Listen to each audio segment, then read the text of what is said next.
नमस्कार,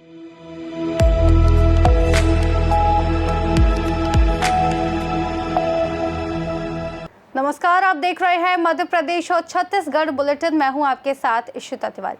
इस वक्त की बड़ी खबरों के साथ हम हाजिर हैं, जहां देश के दिल मध्य प्रदेश से लेकर छत्तीसगढ़ के कोने कोने तक हर हलचल पर हमारी नजर है। कहीं विकास की नई तस्वीरें उभर रही हैं, तो कहीं जनता के सवालों की गूंज तेज हो रही है। तो चलिए शुरू करते हैं आज का बुलेटिन, जो दिखाएगा आपको हर वो खबर जो आपके लिए सबसे अहम है। सबसे पहले बात होगी दुर्ग की, जहां छठ महापर्व की तैयारियों को अंतिम रूप। कलेक्टर, एसपी और आयुक्त ने प्रमुख घाटों का सघन निरीक्षण कर की समीक्षा।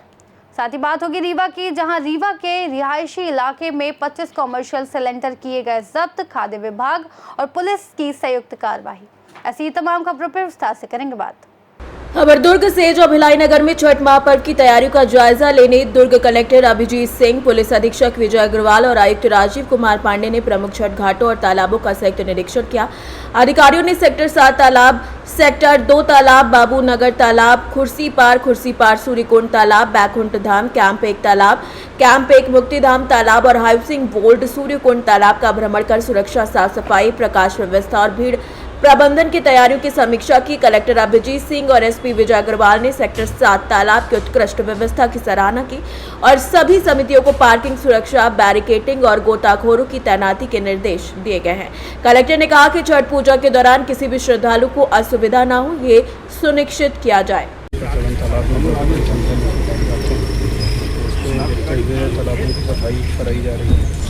और यहाँ पर सुरक्षा व्यवस्था पर्याप्त रहेगी, बाहर पार्किंग की व्यवस्था रहेगी, अंदर कोई भी वाहन अलाउड नहीं रहेगा ताकि श्रद्धालुओं को कोई दिक्कत न हो। और पानी की सफाई के लिए विशेष प्रयास किए जा रहे हैं। साथ ही ये भी निर्देशित किया गया है कि एक बार त्यौहार पूर्ण हो जाने के उपरांत भी विशेष दुर्ग से सी न्यूज़ संवाददाता धर्मेंद्र गुप्ता की रिपोर्ट। इंदौर से खबर है, जो छठ पूजा का दूसरा दिन खरना रहा, जो लोक आस्था और भक्ति का प्रतीक है। इस दिन व्रती पूरे दिन उपवास रख शाम को पूजा के बाद प्रसाद ग्रहण करती हैं। इसके बाद 36 घंटे का निर्जला व्रत शुरू हो जाता है। खरना से सप्तमी तक सूर्यदेव और छठी मैया की विशेष कृपा बरसती है। छठ पूजा में खरना के दिन प्रसाद में गुड़ और चावल की खीर के साथ घी लगी रोटी, केला और मूली भी तैयार किया जाता है। इस खीर को रसिया प्रसाद कहा जाता है। इंदौर में मौजूद सी न्यूज़ भारत संवाददाता अमित कुमार ने अलग अलग जगह पर जाकर इस पूरी परंपरा की एक एक झलक प्रस्तुत की। दिन है और आज खरना पूजा जिसे बोला जाता है। आप देख सकते हैं कि व्रती गुड़ के खीर और रोटी का जो आज महाप्रसाद होता है, और इसके बाद से जो यह व्रत होता है 36 घंटे का निर्जला उपास, जो कि परसों सूर्योदय के बाद जो समाप्ति होती है। तो आप यहाँ देख सकते हैं आज यहाँ व्रती जो छठ व्रत करते हैं वो लोग यहाँ मौजूद है और खरना प्रसाद को अर्पण, और इसी को फिर प्रसाद के रूप में लोगों को बांटा जाता है कि, और यह काफी, इस प्रसाद की काफी महत्वता भी है, क्योंकि छठ पूजा एक अपने आप में काफी दुनिया में, पूरी दुनिया में, पूरे विश्व में मनाया जाता है। जहां भी देखा जाए तो दिन प्रतिदिन इस छठ का महत्व और एक प्राकृतिक का वास्ता दोनों इसके साथ जुड़े हुए हैं। या छठ पूजा में एक अनोखी चीज ये भी, मिसाल ये भी होती है कि इसमें जो भी चीज यूज किया जाता है वो प्राकृतिक से जुड़ी होती है। आप अभी देख सकते हैं जो प्रसाद भी आज जो बना है वो शक्कर के बदले उसमें गुड़ डाला जाता है, गुड़ हो, और जो रोटी जो बनती है वो भी उसको गेहूं को सुखाकर धो के उसको पीस के उसके रोटी बनाया जाता है। तो इसमें जो ठेकुआ, और उसी आटे से ठेकुआ भी बनती है जो कल के प्रसाद में संध्या अर्घ में अर्पण किया जाता है। तो ये ऐसे ही आज इस प्रसाद को जो व्रती करते हैं वो ग्रहण करेंगे, और इसके बाद से 36 घंटे का निर्जला उपास चालू होगा। कल से फिर शाम को संध्या अर्घ, डूबते हुए सूर्य को अर्घ देंगे, और उसके अगले दिन उगते हुए सूर्य को अर्घ देकर यह व्रत को समापन होती है। तो ऐसे ही हमारे साथ जुड़े रहिए, और सी न्यूज़ भारत के साथ आप लोगों को छठ के अनेकों रंग देखने को मिलेंगे सी न्यूज़ भारत के साथ में। आज और कल इस कार्यक्रम को सी न्यूज़ के माध्यम से आपको इंदौर मध्य प्रदेश से हम दिखाने की कोशिश करेंगे। भले हम अभी इंदौर में हैं मध्य प्रदेश में, लेकिन झलक आपको छठ की जो छठा है वो बिहार जैसी ही नजर आएगी। तो तमाम खबरों के लिए जुड़े रहिए सी न्यूज़ भारत के साथ। इंदौर से सी न्यूज़ संवाददाता अमित कुमार की रिपोर्ट।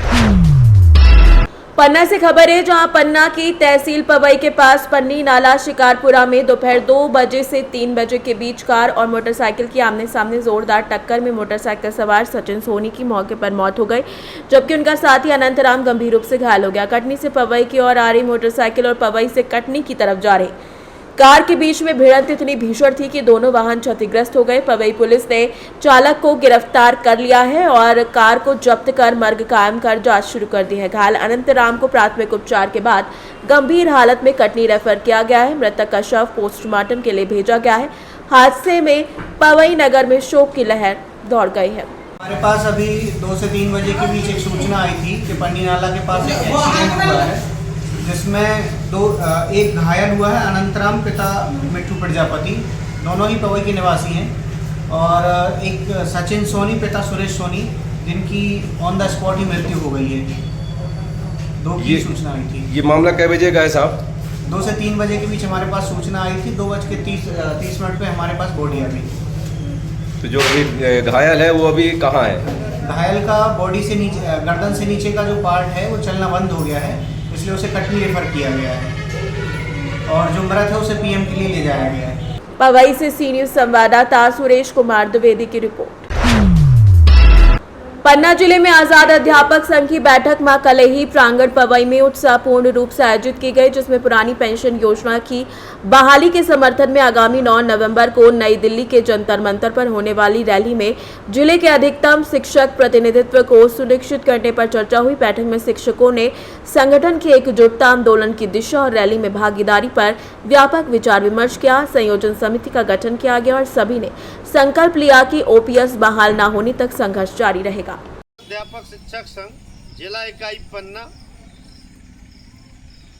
जिला अध्यक्ष विद्याचरण शर्मा, हम पूरे पन्ना जिले के समस्त शिक्षक और समस्त कर्मचारियों से विनम्र निवेदन करते हैं 9 नवंबर को दिल्ली में पुरानी पेंशन बहाली के लिए पूरे भारत से सभी कर्मचारी इकट्ठे हो रहे हैं, और माननीय प्रधानमंत्री नरेंद्र मोदी जी से हम लोग विनम्र निवेदन करने जा रहे हैं कि हम शोषित पीड़ित कर्मचारियों की जो पुरानी पेंशन बंद है उसे बहाल किया जाए, और निश्चित ही आज हम मां कलेही माता के मंदिर से इस यात्रा का शुभारंभ हम कर रहे हैं।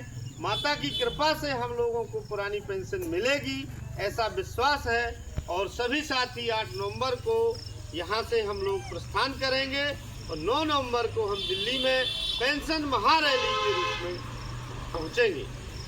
और इसी के साथ मैं सभी से विशेष आग्रह करता हूँ, पुनः निवेदन करता हूँ कि सभी लोग दिल्ली पधारें और अपनी पुरानी पेंशन बुढ़ापे का सहारा लें। जय आजाद। पवई से सी न्यूज संवाददाता सुरेश कुमार द्विवेदी की रिपोर्ट। खबर रीवा से, जहां एमियार थाना क्षेत्र के द्वारिका नगर स्थित एक रिहायशी इलाके में अवैध रूप से वाणिज्यिक गैस सिलेंडर का भंडारण किया जा रहा था। खाद्य विभाग और एमिया पुलिस की संयुक्त टीम ने अतुल मिश्रा के गोदाम पर छापा मारकर 25 भरे हुए सिलेंडर जब्त किए। अधिकारियों के मुताबिक अतुल मिश्रा बिना अनुमति के ये भंडारण कर रहे थे। साथ ही साथ छापे के दौरान वो कोई वैध दस्तावेज भी प्रस्तुत नहीं कर सके। पुलिस ने सिलेंडर कर जब्त कानूनी कार्रवाई शुरू कर दी है। अहमियात थाना प्रभारी शिवा अग्रवाल ने बताया कि रिहायशी इलाके में बड़ी संख्या में सिलेंडर मिलने से सुरक्षा को लेकर चिंता बढ़ गई है और जांच जारी है, और बताया जा रहा है कि जांच इस बात की जा रही है कि कहीं गैस की कालाबाजारी तो नहीं हो रही है। सिलेंडर जब्त किया गया है, क्या मामला? मामला ये है कि एक अमैया मोहल्ले से एक शिकायत मुखबिरों द्वारा लगातार बताया जा रहा था कि एक व्यक्ति द्वारा रिहायशी इलाके में कुछ सिलेंडर अवैध रूप से रखे गए। फूड विभाग से संबंधित होने के कारण तत्काल फूड विभाग के अधिकारियों को जानकारी दी गई। उनके द्वारा मौके पर पहुंचकर कार्रवाई की गई है, और इसमें कार्रवाई में सुरक्षा पुलिस उपलब्ध रही है। फूड विभाग ने जब्त करके एजेंसी में भेज दिया उनको। कितने सिलेंडर है? 20-25 के आसपास सिलेंडर थे, और एक संबंधित एजेंसी में फूड विभाग ने उसे जब्त कर कमर्शियल सिलेंडर। रीवा से सी न्यूज संवाददाता अर्जुन तिवारी की रिपोर्ट। खबर रीवा से, जहां पर यातायात पुलिस ने ताबड़तोड़ कार्रवाई की। 15 बुलेट के निकाले गए मॉडिफाइड साइलेंसर, हूटर और प्रेशर हॉर्न वाहनों पर गाज गिरी। जी हां, थार गाड़ी के इंजन में हूटर छुपा रखा था, जिसके बाद पुलिस ने कार्रवाई की। बता दें कि रीवा में यातायात पुलिस ने शहर भर में विशेष अभियान चलाकर नियम विरुद्ध वाहनों के खिलाफ कड़ी कार्रवाई की है। कार्रवाई के दौरान 15 मॉडिफाइड बुलेट मोटरसाइकिलों के अवैध साइलेंसर निकाल दिए गए हैं। वहीं हूटर लगे 4 व्हीलर वाहनों पर भी चालानी कार्रवाई की गई है। इसके अलावा प्रेशर हॉर्न बजाने वाली बसों पर यातायात पुलिस ने शिकंजा कसते हुए कई वाहनों के चालान काटे। लगातार हो रही इस कार्रवाई से शहरवासियों में ध्वनि प्रदूषण से राहत मिलने के आसार वो लोग जता रहे हैं। यातायात प्रभारी अनिमा शर्मा और सूबेदार अंजलि गुप्ता ने बताया कि नियमों का उल्लंघन करने वालों को किसी भी कीमत पर बख्शा नहीं जाएगा। यातायात पुलिस का यह अभियान लगातार जारी रहेगा ताकि शहर में सड़क सुरक्षा और यातायात व्यवस्था सुचारू रूप से बनाई रखी जा सके। यातायात पुलिस द्वारा कार्रवाई की गई है वाहनों पर, क्या कुछ कार्रवाई है? जैसे कि आप सभी जानते हैं कि जो आवाज़ वाली गाड़ियां होती हैं, मॉडिफाइड साइलेंसर वाली गाड़ियां होती हैं, 2 व्हीलर्स बुलेट, उस आवाज़ के कारण हमारे स्वास्थ्य पर बहुत ही बुरा असर पड़ता है। जिसमें जो भी दिल के मरीज होते हैं, उनके दिल संबंधी बीमारी होती है तो उससे असर बहुत ज़्यादा उनके स्वास्थ्य पर पड़ता है। और बच्चे होते हैं तो कान में भी आप सुनेंगे, जैसे कि सुन ही रहे हैं, देख ही रहे हैं, जब भी ये गाड़ियां आसपास से गुजरती है इतनी तेज़ आवाज़ करती हैं कि हमारे कान थोड़ी देर के लिए सुनने पड़ जाते हैं।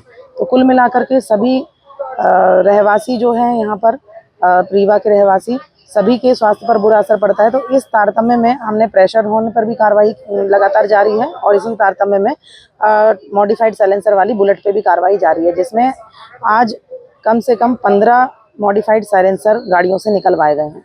कुछ 4 व्हीलर वाहनों पर भी कार्रवाई की गई है? हाँ, कुछ 4 व्हीलर वाहनों पर भी कार्रवाई की गई है, जिसमें थार गाड़ी है, मुख्यतः थार गाड़ी जिसके ब्लैक फिल्म लगी हुई, ब्लैक फिल्म निकलवाई गई है। साथ में ही पुलिस का सायरन भी लगा हुआ था जिस पर चालानी कार्रवाई की गई है। हूटर भी निकाले गए? जी बिल्कुल, हूटर भी निकाले गए हैं। कितने वाहनों? 2 वाहनों के।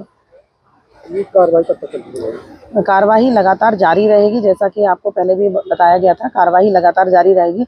बसों पर भी कार्रवाई जारी है, जिसमें प्रेशर हॉर्न लगे हुए हैं उन पर लगातार कार्रवाई जारी है। और इसके साथ ही हम लोगों का एक टारगेट और है, ये जो भी बुलेट होती है मॉडिफाइड साइलेंसर लगवा करके ये लोग चलाते हैं, आमजन के स्वास्थ्य पर इतना बुरा असर पड़ता है, और तो इन पर कार्रवाई लगातार जारी रहेगी। रीवा से सी न्यूज़ संवाददाता अर्जुन तिवारी की रिपोर्ट। मध्य प्रदेश भाजपा की नई प्रदेश कार्यकारिणी घोषित होने के बाद सिंगरौली में उत्साह की लहर दौड़ गई है। प्रदेश अध्यक्ष हेमंत खंडेलवाल ने सिंगरौली के कद्दावर नेता कांतिदेव सिंह को दोबारा प्रदेश उपाध्यक्ष की जिम्मेदारी सौंपी है। पहले भी वो बीडी शर्मा की टीम में इसी पद पर रहकर धार, उज्जैन समेत कई जिलों में संगठन को मजबूत कर चुके हैं। नई नियुक्ति के बाद कांतिदेव सिंह ने महर शारदा माता मंदिर में पूजा कर आशीर्वाद लिया और लौटते समय महर से लेकर रीवा, चोरहट, सीधी, देवसर, बरगवा, बैडन, जैन और मोरवा तक जगह जगह भाजपा कार्यकर्ताओं, पदाधिकारियों, व्यापारियों और मुस्लिम समाज ने फूल मालाओं, मिठाइयों और आतिशबाजी के साथ उनका स्वागत किया। बैडन पहुंचने पर भाजपा जिलाध्यक्ष सुंदरलाल शाह, विधायक राम निवास शाह, विधायक डॉक्टर राजेंद्र मेश्राम और सांसद डॉक्टर राजेश मिश्रा सहित पूरी भाजपा टीम ने उनका अभिनंदन किया। इस अवसर पर कांतिदेव सिंह ने कहा कि अगर पार्टी ने भरोसा जताया तो वो 2029 में सीधी सिंगरौली लोकसभा से चुनाव लड़ने के लिए तैयार रहेंगे। दोबारा मध्य प्रदेश के उपाध्यक्ष बनाए जाने में बहुत बहुत आत्मीय बधाई, शुभकामनाएं। क्या मानते हैं सर, एक बार फिर मध्य प्रदेश भाजपा की टीम ने फिर से आपको दोबारा एक बड़ी जिम्मेदारी फिर से दे दी है? हमारे मध्य प्रदेश के जो प्रदेश नेतृत्व के जो हमारे नेतागण हैं, मार्गदर्शक हैं, आदरणीय हेमंत खंडेलवाल जी प्रदेश अध्यक्ष, आदरणीय हितानंद शर्मा जी हमारे संगठन महामंत्री, हमारे डॉक्टर मोहन यादव जी मुख्यमंत्री और हमारे केंद्रीय नेतृत्व के लोग, सबके प्रति मैं आभार व्यक्त करता हूं कि पार्टी ने मुझे इस लायक समझा, मेरे जैसे कार्यकर्ता को दोबारा फिर से ये अवसर दिया कि मैं फिर से पार्टी की सेवा कर सकूँ। और जहाँ तक ये अवसर मिला कैसे, तो ये इसके लिए मैं आपको स्पष्ट बताऊँ, ये मेरे लिए कोई सुखद अवसर नहीं है, मेरे लिए गौरवान्वित कर देने वाला क्षण जरूर है, लेकिन मेरे लिए ये चुनौती है। मुझे पार्टी को मजबूत करने का एक फिर से ये काम दिया गया, ये मेरे लिए दायित्व है, मेरे लिए ये काम है, उस काम को बेहतर से कर सकूं, बस मेरी यही प्राथमिकता है। जिस तरह से पूरे विंध्य की एक जिम्मेदारी आपके सर पे है, उसको लेके आप कैसा सोचते हैं सर? निश्चित रूप से हमारे विंध्य पे यदि आप नज़र डालें तो चाहे रीवा हो, सतना हो, हमारे सिंगरौली हो, सीधी हो, शहडोल संभाग के जिले हो, उसमें भारतीय जनता पार्टी बेहद मजबूत स्थिति में है। ये पूरे मध्य प्रदेश में बिंद को गढ़ कहा जाता है भारतीय जनता पार्टी। तो निश्चित रूप से पार्टी मजबूत हुई है, पार्टी में नीचे तक काम गया है, पार्टी के कार्यकर्ता बहुत सक्रिय हुए हैं। इस नाते बिंद में हमेशा भारतीय जनता पार्टी मजबूत रही है और आगे भी पार्टी मजबूत रहेगी। हम सब लोगों का दायित्व ये है कि नीचे के कार्यकर्ताओं को काम मिल जाए और इसके लिए पार्टी सशक्त है, काम करेगी योजनाबद्ध तरीके से। अभियान भी चलते रहते हैं, आगे और भी अभियान आने वाले हैं जिसमें पार्टी को मजबूती मिलती है। क्या आगामी भविष्य में अगर पार्टी ने सीधी सिंगरौली लोकसभा का टिकट दिया तो आप उसके लिए भी तैयार कि हैं? हम तो किसी भी चीज़ पे कभी आग्रह करके मांगते नहीं है, बाकी पार्टी इस लायक समझेगी तो देखा जाए, जो भी हो पार्टी के ऊपर है। थैंक यू सर, आपने बात किया मीडिया कर्मी। सिंगरौली से सी न्यूज संवाददाता मिथिलेश कुमार यादव की रिपोर्ट। इस बुलेटिन में फिलहाल के लिए इतना ही। देश और दुनिया की तमाम बड़ी जानकारियों के लिए देखते रहिए सी न्यूज़ भारत।